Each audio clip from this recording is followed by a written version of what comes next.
Hey everybody, it's Asbel, and I'm here in West Palm Beach, Florida, where dealers and collectors from across the country have gathered to attend the South Florida Political and Historical Memorabilia Show.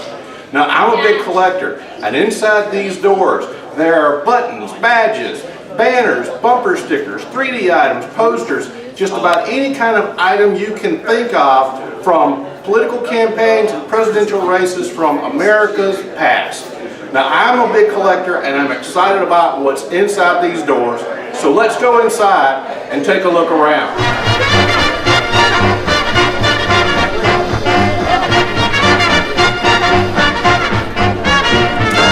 I won the election, friends, that's no small order.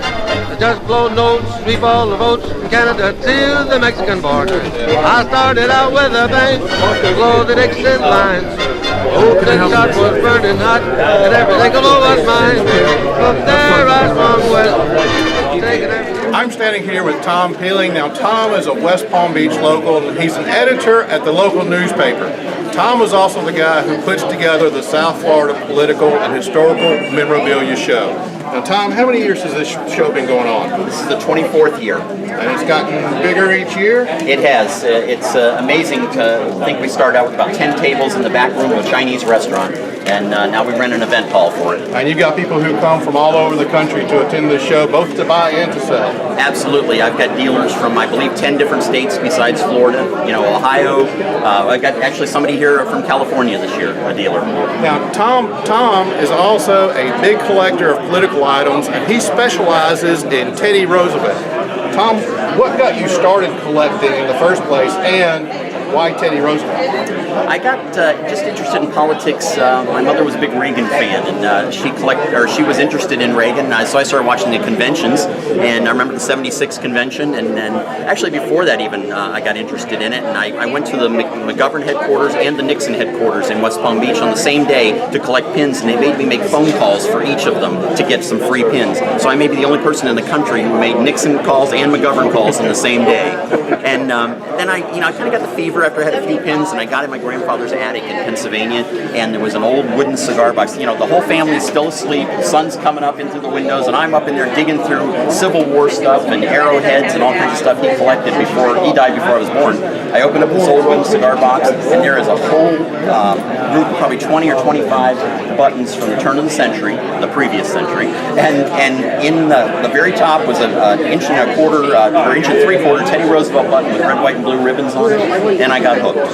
Great. Well, folks, this is the 24th year of this show, and I can attest it's a quality show, lots of great items, and I encourage you to come next year to the 25th annual South Florida Political and Historical Memorabilia Show. I won every town and state without exception. My friend,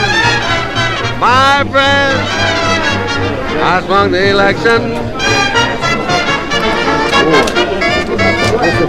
Now, to give you some idea of the reception I was accorded, I took a sound man along with me and had these scenes recorded. All of the large pins, $25. I need 50. 50 I've got at 75. At 100. 1 and a quarter. Yep. 1 and a quarter. 1 and a half. 175. 200. 2 and a quarter. 2 and a quarter. 225, 225, 225, 225. Sold. $200 your way.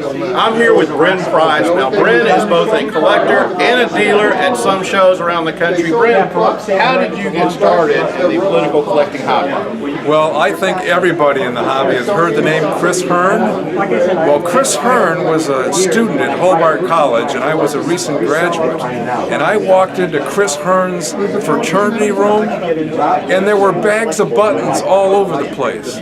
Now, I had picked up a McGovern back in 72 or 73 at a flea market, picked up a McGovern poster and some other odds and ends pins, and I saw all this, and I was flabbergasted. And so, long story short, Chris says, why don't you come with me? In fact, why don't you drive me to? There's a little political button show in Auburn, New New York. And so why don't you drive me over there? And I joined APIC number 3865 in 1974. And Chris and I have been lifelong friends, done shows together, roomed together, drank a lot of beer together. And so it was Chris Hearn, really, that got me started in the hobby. Now, most collectors in this hobby either specialize in one candidate or one particular kind of item. Do you have a specialty that you prefer? When I started with Chris in 1976, we were going to get all the Jimmy Carter buttons that we could find, because we thought, sure enough, he's a candidate. And that didn't work. When I figured out there were too many thousands of Jimmy Carter pins, I said, nah. So I started collecting Teddy Roosevelt. And then in the 80s, I read a book called The Women of Seneca Falls, and I started collecting women's suffrage pins. And then political cause pins. And now that I'm in Buffalo, I've been collecting the Buffalo resident presidents, Cleveland and Fillmore, and anything that has a buffalo on it. So, you know, that's how a lot of our collecting interests kind of shift over time. And of course I have 3D and a lot, and I also collect Lincoln. I should leave that. Great. Thanks for talking to me, Brandon. I appreciate it. David, my pleasure. My final rally swung today because I saved my best to the last. Now I'll give you just the highlights of this, my farewell blast.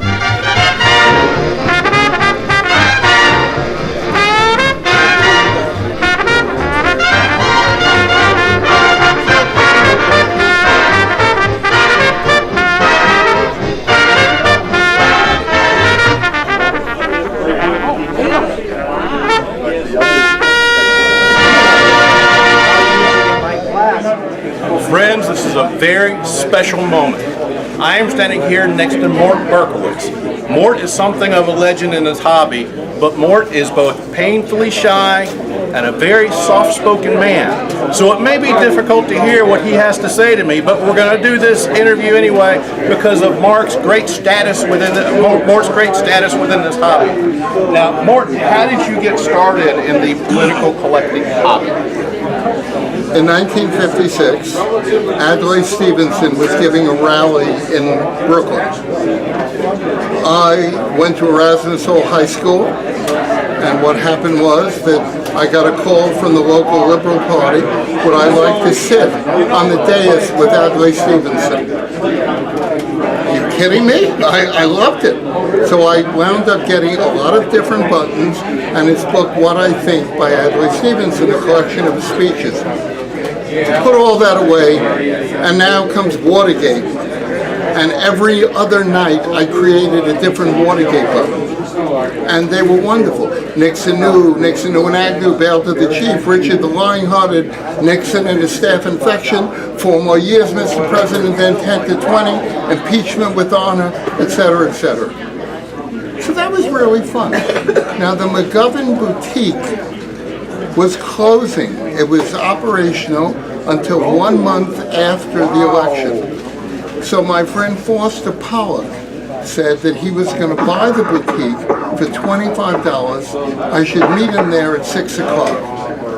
I wasn't working. I went over there around 12 o'clock. I gave the woman the $25. I now had 2 floors of buttons, of jewelry, of posters, everything.